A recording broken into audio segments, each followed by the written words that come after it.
I learned I was uninvited to my daughter Claire's wedding, for which I had contributed a full $30,000 via an email.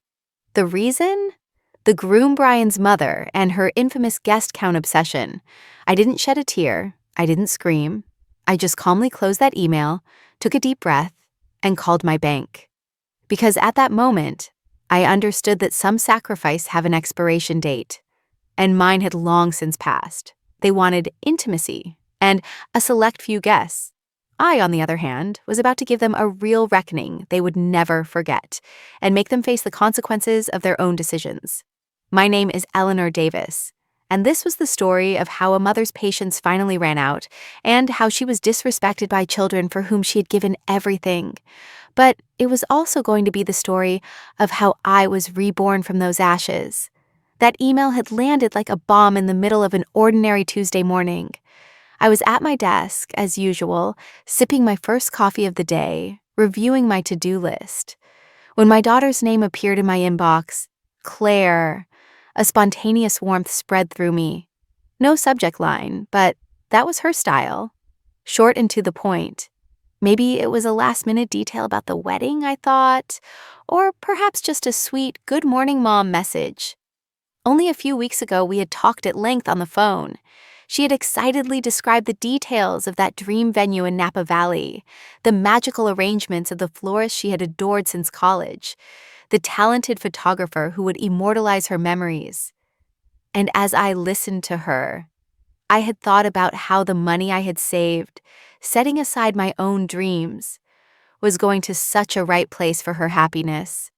I remember my hand didn't even tremble when I signed the first $30,000 check. On the contrary, my heart was filled with a profound sense of peace. This was one of my biggest gifts to her, a contribution to her fairy tale wedding. But when I opened the email, that warmth instantly turned to ice, my smile freezing on my face. Mom. The email began with that formal, distant address. Not dearest mom, not my dear mom. Just Mom, as if it were a label written out of obligation, devoid of emotion. Claire, choosing her words carefully, explained that she, her fiancé Brian, and his family had finalized the guest list for that grand ceremony in Napa Valley. And then came the sentence that pierced my heart like a dagger. And after much thought, we decided it would be best for you to watch this year's Thanksgiving ceremony via the live stream link we've created, not in person. For a moment, I felt my breath catch. My own daughter's wedding, via live stream? She continued. Brian's mother, my future mother-in-law-to-be, was very particular about the guest count and wanted to keep everything as intimate and special as possible. At that moment, those words intimate and special hit my stomach like a punch. So I, her own mother who had devoted her life to her, was outside that intimate and special circle. The years of subtle, unspoken favoritism, those implications of Daniel was always more. Correction. Daniel was from a previous story. This script is about Claire and Owen. This should refer to favoritism in a general sense, or imply favoritism towards the groom's family wishes over the mother's presence if that's the case, or simply the coldness of the exclusion, now stood before me in its most brutal, naked form. But the worst was yet to come. At the end of the email, there was the line that felt like rubbing salt mercilessly into an open wound. If you still want to be a part of our special day, you can watch through the Google Meet link we've created for you. It should be just like being there. LOL. LSOL, laughing out loud. At that moment, those 3 letters flashed in my brain like lightning. So, my feelings, my presence, were worth no more than an LOL to her. For a long time, perhaps minutes, perhaps an hour, I stared at that screen, at that mocking LOL. The coffee on my desk had long gone ice cold. My hands weren't trembling. Not a single tear flowed from my eyes. Something inside me shifted silently, profoundly, as if the ground beneath me had cracked open with a great noise, but I, amidst that wreckage, was still standing tall. I picked up my phone, replied to Claire's email. Just 4 words. Sure. Enjoy your big day. Not a shred of emotion, not a hint of reproach, not an attempt to argue, just a silent, icy withdrawal. And deep down, at that moment, I knew that those 4 words would echo in their ears much longer, much louder than any lament, any scream. I didn't want to fight. I didn't want to shed tears. I just wanted clarity. I wanted that silence, that distance to speak for itself. I closed my laptop, finished my now completely cold coffee in one gulp, and got ready for work as if it were just another ordinary Tuesday morning. But it wasn't. That day was the day I stopped assuming that the sacrifices I had made for years meant anything to my daughter. That day was the day everything, absolutely everything, began to change. Because that mocking LOL wasn't a joke to me.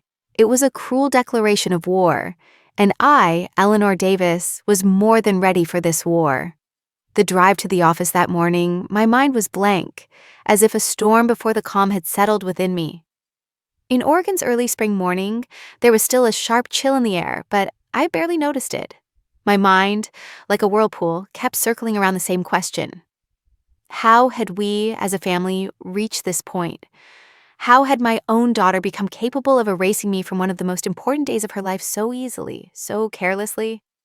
I had devoted 18 years of my life to Caldwell Walker Law as an ordinary office manager. My life had never been glamorous, but it had always been stable. And stability was precisely what I needed most when my husband, my dear partner, suddenly departed from this world, leaving our children, still just young teenagers, behind. I remember those desperate days, standing in front of our old, constantly breaking washing machine, amidst the bills scattered on the kitchen counter, agonizing over how I would manage both that month's grocery shopping and Claire's upcoming university deposit. In those days, I hadn't thought twice about giving up my weekends, my own time for rest. I took extra shifts, canceled all vacation plans, skipped friends' birthdays, completely sidelined my social life.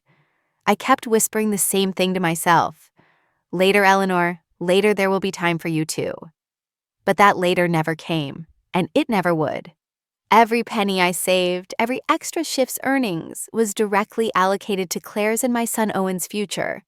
When Claire changed her major twice in university, each time needing more credits, more money, I didn't say no, even once. I found a way and paid for it. When she decided to move across the country for that short-lived career opportunity in New York, I poured all my savings into it, covering her deposit and plane ticket. When she was 27, going through her second major heartbreak, sobbing inconsolably on the phone, I took the first flight out to be by her side. In the coldness of that foreign city, in a rented kitchen that didn't feel like home, I made her warm tea and held her hand for days. When Owen, a few years ago, wanted to set up his own home with his fiancée, to buy a house, I didn't hesitate for a moment to co-sign that hefty mortgage agreement and wrote the first $10,000 check for the down payment without blinking. I had never kept an account of these things, never noted them down like a ledger. Because mothers do that, don't they?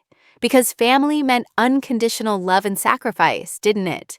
But that email, that 3-letter mocking LOL, made me feel like a worthless transaction, an outdated item, a burden whose shelf life had long expired, no longer useful. These thoughts fueled the silent, deep-seated anger within me, the disappointment. They had seen my sacrifices as their right, not as a manifestation of love, not as a mother's devotion. And now, those rights had come to an end. This time, they would pay the price. When I arrived at the office, my boss, David, stopped by my desk as usual. He was one of those rare, thoughtful men who remembered his employees' birthdays, and even how they took their coffee. He immediately noticed the pale expression on my face, the dullness in my eyes.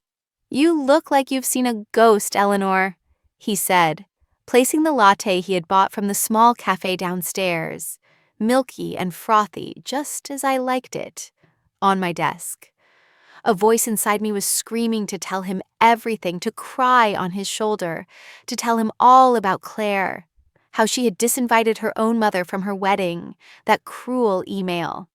But instead, as usual, I put on that fake smile and said I hadn't slept well, that I was just a little tired. He didn't push.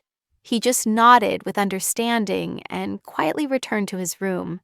That small act of kindness, that warm coffee, that non-judgmental silence almost broke me. After all the noise, all the chaos that had been raging in my head that morning, this simple gesture reminded me that I still existed, that I still mattered to someone, even if only quietly. But this quiet importance, this invisible existence, was about to transform into a scream, a rebellion that everyone would hear, everyone would see. Around lunchtime, my phone buzzed again. Claire's name flashed on the screen. It was like an unwanted, intrusive spotlight now. Unanswered calls, unread messages were piling up. She had left a voicemail. "Mom, please pick up your phone. We really need to talk. Please, what you're doing isn't funny at all." I didn't listen to any of them. Not yet. I just sat there, slowly sipping the latte David had brought, and thought, maybe it was finally time to stop being the one who always answered the phone, the one who always rushed to every call. Maybe it was time to stop being an extra in someone else's story, especially when they wouldn't even invite you onto the stage. That afternoon, at that very moment, I made a decision that would shake the very ground beneath all of us, the entire family, a decision that would change the balance of power. I wasn't going to scream. I wasn't going to beg. I was going to do something much more powerful, much more effective. I was going to act. And that action would shatter their very special, intimate wedding dreams into a million pieces. Because I, Eleanor Davis, was no longer going to be anyone's doormat or their ATM. After work, I didn't go straight home. My steps resolutely led me to that familiar building a few blocks from the office, First Federal Bank. Carlos, the branch manager, had helped me with all my financial affairs for years, from setting up university funds to adjusting my retirement savings. He had almost become a part of our family. He always greeted me with a warm smile and by my name. "Mrs. Davis." He smiled as cheerfully as ever, standing up to shake my hand. "What can I do for you today?" I sat in the chair opposite his desk and carefully placed my purse beside me on the floor. My voice, contrary to the storm raging inside me, was surprisingly calm, almost too calm. "I need to cancel a wire transfer, Carlos," I said, looking directly into his eyes. He paused for a moment, blinking. "Are you referring to the one for the wedding venue in Napa?" he asked, a slight surprise in his voice. "Yes," I said clearly, "exactly that one." Carlos hesitated. Clearly, this was an unexpected request. "There might be a cancellation fee depending on the timing, Mrs. Davis," he said gently. "But if you don't mind my asking, is there any problem?" "Circumstances have changed, Carlos," I replied, without going into further detail, the finality in my voice stopping him from asking more questions. He searched for something on his screen, his fingers flying quickly over the keyboard. "You're lucky," he said after a few seconds. "It hasn't been fully processed into the system yet, so you're just in time." He paused, then looked at me with curiosity. "Are you sure, Mrs. Davis? $50,000? That's a really significant amount." I nodded resolutely. "I'm sure, Carlos, absolutely sure." $50,000. This was the second large sum I was planning to send for my daughter's dream wedding, on top of the $30,000 I had already given without a second thought. A total of $80,000. And I was invited to that wedding via a Google Meet link, accompanied by an LOL. I signed the necessary forms and left the bank without a second thought, without the slightest hesitation. At that moment, as I put my signature on that paper, I felt a strange lightness, an indescribable sense of freedom. This was the first concrete step in taking back control, in steering my own life. This was my clear, precise, and irreversible answer to their insolent LOL. By the time I got home, 9 more missed calls from Claire and 2 from Owen had accumulated on my phone. In one voicemail, Owen's pleading voice said, "Mom, Please don't do this. You're ruining everything. I turned off my phone completely. In the kitchen, I reached for the bottle of aged red wine I'd been saving for Thanksgiving. The one I hadn't had a chance to open then. Claire was supposed to visit for Thanksgiving, but as usual, some work had come up at the last minute. I poured myself a generous glass, went out to the porch, and sat in the fading sunlight, that melancholy but beautiful light. Birds chirped cheerfully in the trees. A neighbor's dog barked in the distance. Everything felt incredibly still, peaceful. And then the memories, one after another, began to flood my mind like waves. All those countless birthday parties I planned alone. All those bittersweet holiday dinners where I tried to hide the fact that I was waiting for a phone call that never came. All those countless small sacrifices that nobody ever noticed, never appreciated. Those new shoes I gave up buying for myself. That old clattering car I drove for 14 long years. Those dream vacations I postponed every year, saying, maybe next year. Then I thought of Brian's mother, that woman who barely knew Claire, who had no place in our lives. But still, her opinion, her guest count obsession carried more weight than mine, than the presence of her own mother. The idea of family, that woman who meant excluding me, the only person who had carried Claire on her back through every difficult phase of her life, every stumble. I thought of Claire's cruel email, that insolent LOL at the end, as if watching your own daughter's wedding on a computer screen was the funniest, most entertaining joke in the world. And finally, for the first time, I thought only of myself. Not as a mother, not as a widow, but just as a woman, as Eleanor. What did I want? I wanted peace. I wanted dignity. I wanted a life that didn't revolve around being useful to people who only showed up when they needed something, when they had an interest.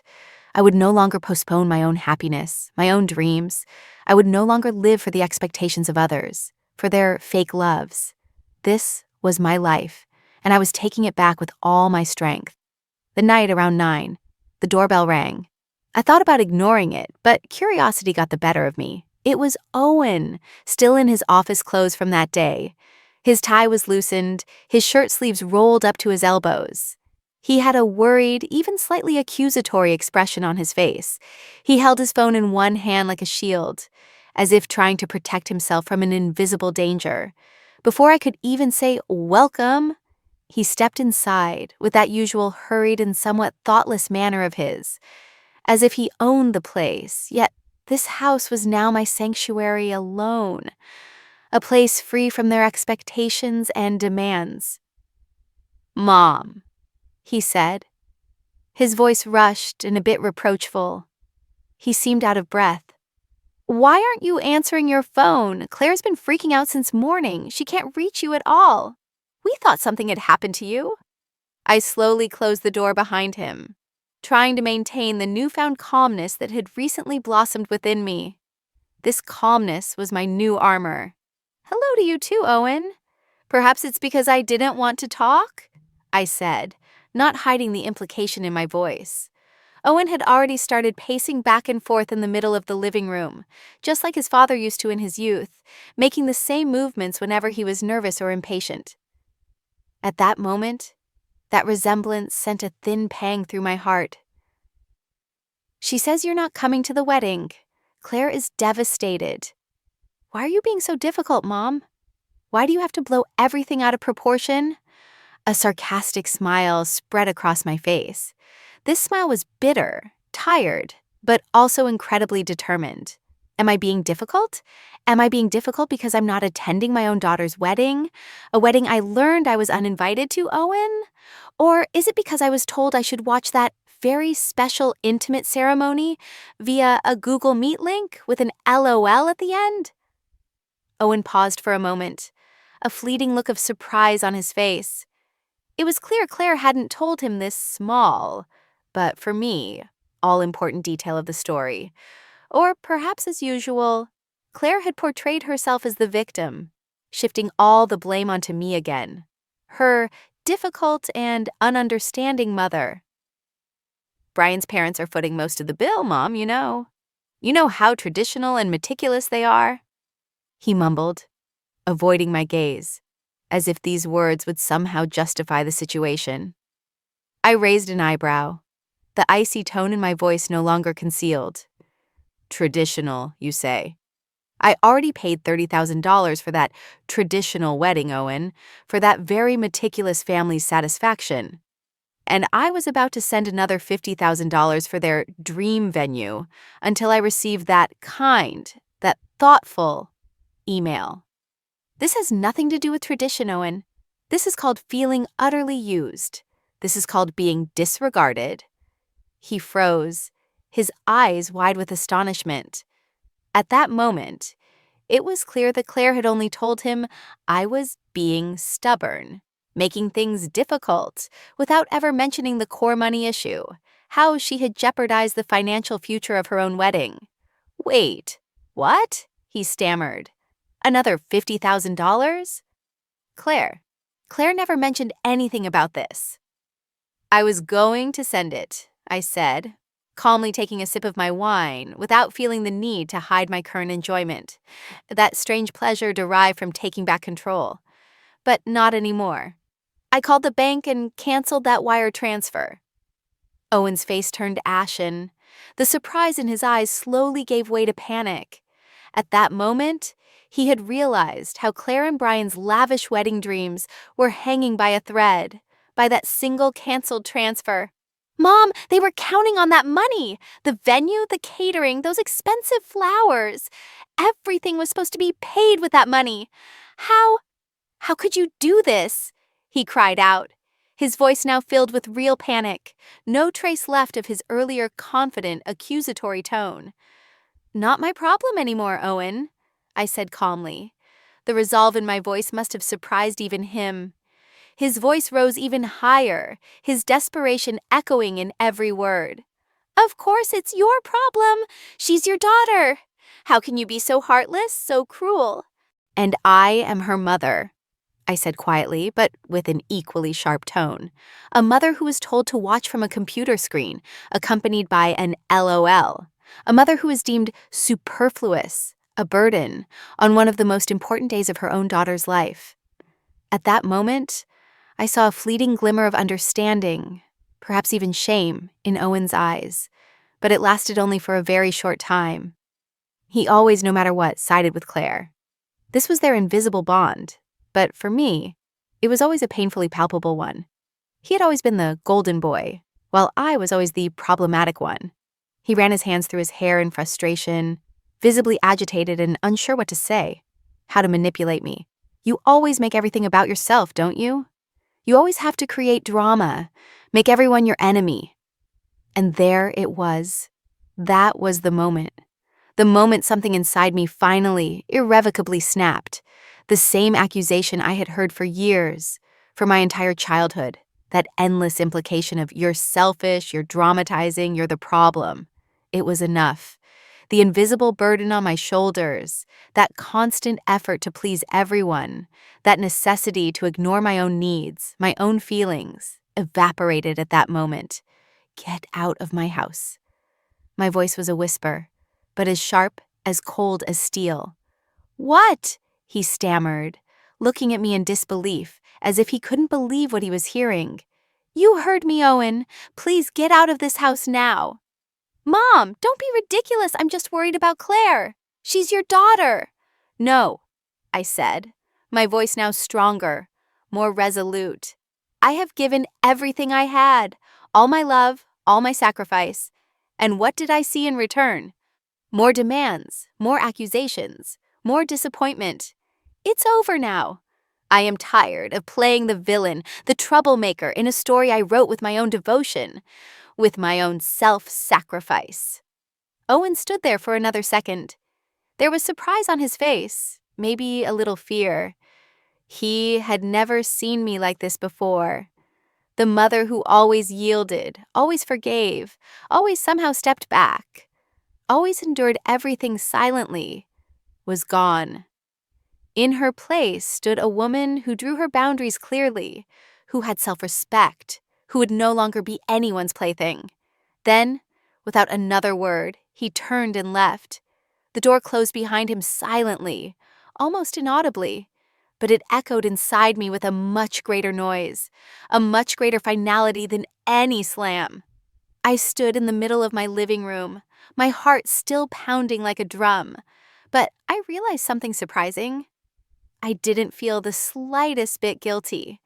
On the contrary, I felt a freedom, a lightness I hadn't felt in years, perhaps ever in my life. At that moment, that door hadn't just closed on Owen, but on the old Eleanor who endured everything silently, who constantly postponed her own needs, her own feelings, who sacrificed herself for the happiness of others. And this new Eleanor would no longer allow anyone to hurt her. The next morning, I woke up to 43 missed calls and a string of frantic messages from Claire on my phone, whose tone was becoming increasingly desperate. The messages initially started with passive-aggressive guilt. "Mom, we really need to talk. Why are you doing this? What you're doing is very childish and selfish." I smiled. Yes, perhaps for the first time in my life, I was genuinely thinking only of myself, and it felt incredibly good.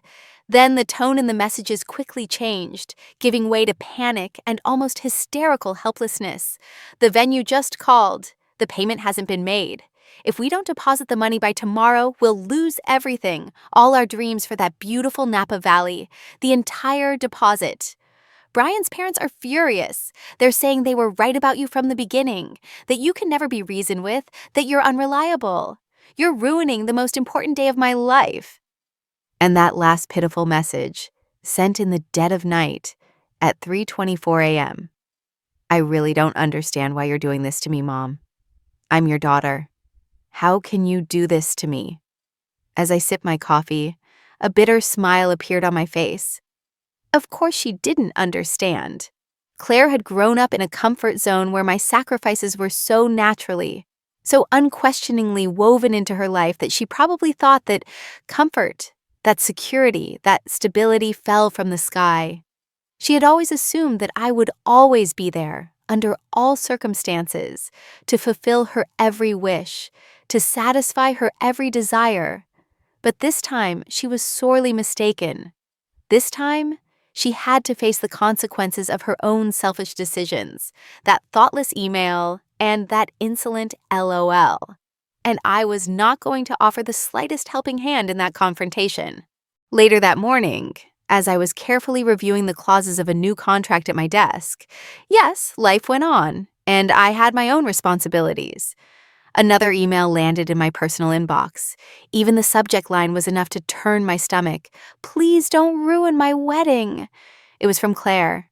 I took a deep breath, expecting nothing, opened it only to see how much lower she could stoop. The words were filled with that familiar manipulation, that fake remorse, and that tone of self-justification. "Mom," she had written, "I know how upset and hurt you are because of that Google Meet link. It was really thoughtless, I admit. But what you're doing is truly extreme. We've lost the venue deposit completely, and if we don't pay the remaining balance by the end of the day, which is Paris time, how inconsiderate, the catering company is canceling the entire agreement too. Brian's parents are beyond angry. They're officially furious. They're saying you can never be reasoned with, that you were against this wedding from the start, and now you're doing everything you can to sabotage it. Please don't do this, Mom. Please. We can talk about you attending the ceremony in person. We can arrange everything, I swear, but first we need that money, that fund. I'm begging you." There it was, those magic words. Because the money was gone, because that financial support tap was turned off, they were now willing to talk about me attending that very special, intimate ceremony, even arrange everything. Not an apology, not an awareness of what they had done, just a bargain. As if my presence at my own daughter's wedding was a commodity that could be bought and sold depending on how much money was in my bank account that day, something whose value was measured in dollars. I didn't reply. I marked the email as read, deleted it, and calmly returned to my work. At that moment, I felt that last invisible weak thread connecting me to them snap painfully, irrevocably.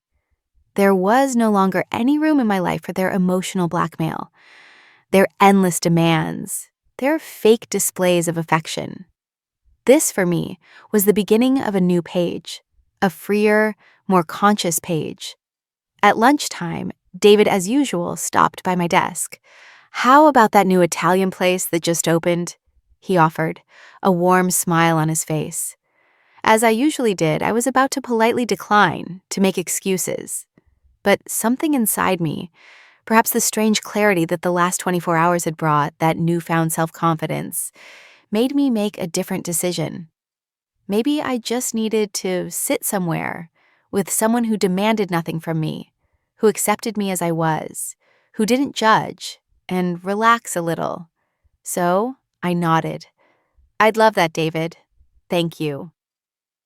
Over pasta and a glass of refreshing white wine, he told me about his grandchildren, their endless energy, and how exhausting but pricelessly beautiful it was to run around with them.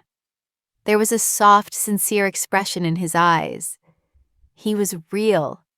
He paused for a moment, then said with his usual kind, thoughtful manner, "Forgive me, Eleanor, but today you seem lighter, different, more radiant, as if a great weight has been lifted from your shoulders."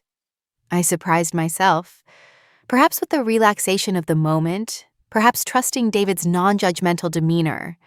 I told him everything, absolutely everything. Claire, that cruel email, the wedding, the money I had canceled, and the tense breaking point conversation I had with Owen afterwards. When I finished, there wasn't the slightest hint of judgment on his face. He didn't try to fix anything, to give advice.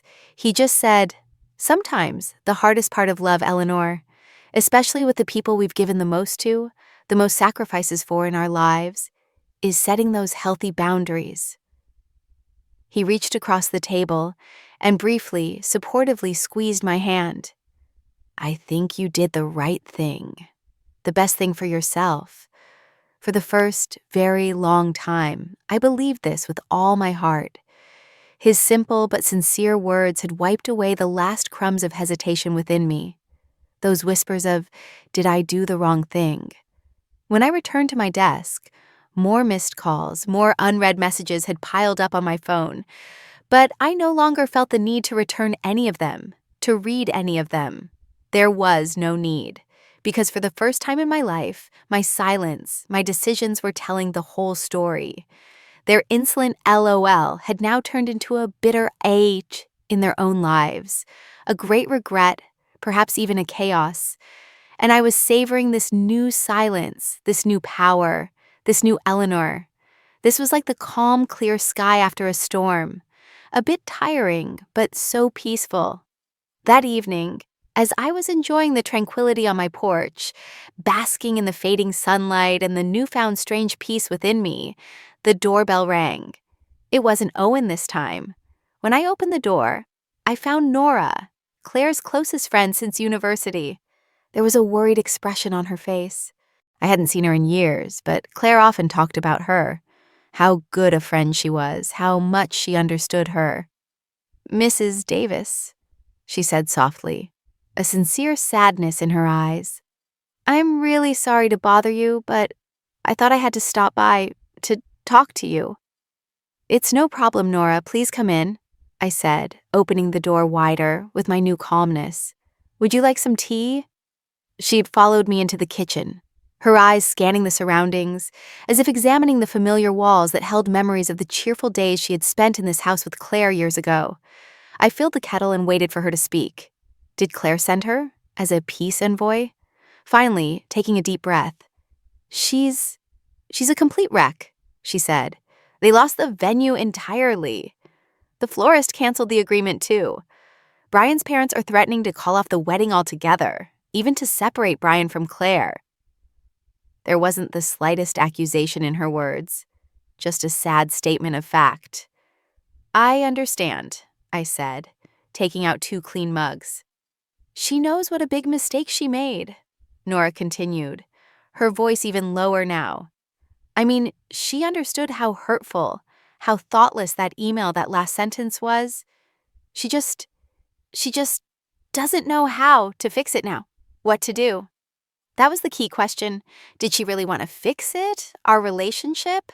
Or did she just want to save her grand wedding? Is that why you're here, Nora? I asked while pouring our teas. To fix Claire's mistake? Or to ask me to help her? She slowly shook her head. No, yes, I'm very worried about her. But the real reason I'm here, I came to ask if there's anything she can say or do that would change your mind, make you forgive her. I paused. Was there really? Would an apology, a sincere regret, change the years of thoughtlessness, that cruel favoritism, that heartbreaking email crowned with that final LOL?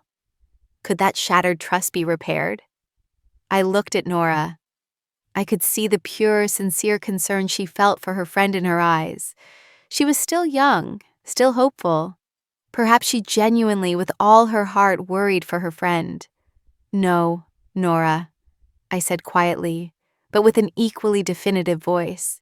There isn't. Her shoulders slumped in disappointment. Not even if she sincerely apologizes? I handed her a steaming mug of tea. Words are very easy, Nora, especially when people are desperate, when they fear losing something. But people who truly love you, people who truly care about you, they see you before you have to cut them off. They value you. They stand by you before you withdraw your support, your love. At that moment, I realized once again that these words weren't just for Claire, but also for that old Eleanor from my past, the one who constantly tried to please others, who ignored her own needs. Nora stared into her tea mug for a long time, then slowly nodded. I understand, she said in a low voice. Even if she doesn't, I understand. I'm really sorry, Mrs. Davis, for all of this. You don't need to be sorry, Nora, I replied, with a sincere warmth in my voice. We sat in silence for a moment. Two women from different generations, connected by a single bitter yet instructive truth. Sometimes, love too has its limits. Sometimes the only way to be truly seen, to truly find your worth, is to walk away, despite all the pain, to cut those toxic ties. Nora didn't stay long. She didn't try to insist further, to persuade me. She just thanked me, hugged me sincerely, gently, and then quietly returned to the night she came from. And at that moment, I finally closed the door completely on that old version of myself, the one I had outgrown without even realizing it for so long. I no longer needed their approval, their conditional love. I would determine my own worth, my own happiness. That lavish fairy tale Napa Valley wedding, as they had planned, never happened. They scrambled somehow to find another venue, to save the date, but everything was either already booked or prohibitively expensive, without the generous money they had hoped to get from me. According to what I heard from Owen weeks later, they had a much more modest, small backyard ceremony. Only a few close relatives and, of course, Brian's very particular family attended. I wasn't invited. And this time, for the first time in my life, I didn't need to be invited to anything. That day, in my own home, in my own peace, I had helped Owen with his complicated science project from school. And then I had blissfully watched one of my favorite old romantic comedies. With a silly smile on my face, I was peaceful, genuinely peaceful. In the weeks that followed, Claire sent one more email, a long, tearful, emotional one, half a regretful apology, half a series of excuses filled with self-justification. I read it once, carefully. Then, without writing any reply, I archived it. I no longer felt even a shred of anger towards her. Everything was just over, exhausted. There was a strange, unprecedented peace in letting her, and everything related to her, go for my life. Not with anger, not with resentment, but just with a deep clarity and acceptance. They had made their own choices, and I had made mine. And my choice was to protect my own mental health, my own dignity, and most importantly, my own peace. For decades, perhaps for the first time in my life, I started my days without waking up wondering, what will they need from me today? Without preparing myself for another guilt trip disguised as love or family ties, another emotional blackmail. I set a new, simple yet incredibly powerful rule for myself. If my presence, my worth, is a subject of negotiation for them, then so is my effort, my sacrifice. And I was no longer sitting at that bargaining table. I was going to work. I was successful in my job. I was reading those thick novels I hadn't had time to read for years. I had taken up a new hobby. I joined a pottery class and discovered the meditative joy of creating something with my own hands. I was having delightful dinners with new friends who saw me for who I was. Eleanor, not for what I could give them, what use I could be to them. And years later, I had learned that bitter but liberating truth I wish I had known much earlier. You don't have to burn yourself to the end, consume yourself, to keep others warm. I was now shining with my own light, with that warmth coming from within me. And this light was much brighter, much warmer than their fake, self-serving shadow. This was something no one, absolutely no one, could take from me. This was my victory, my silent but most powerful revenge.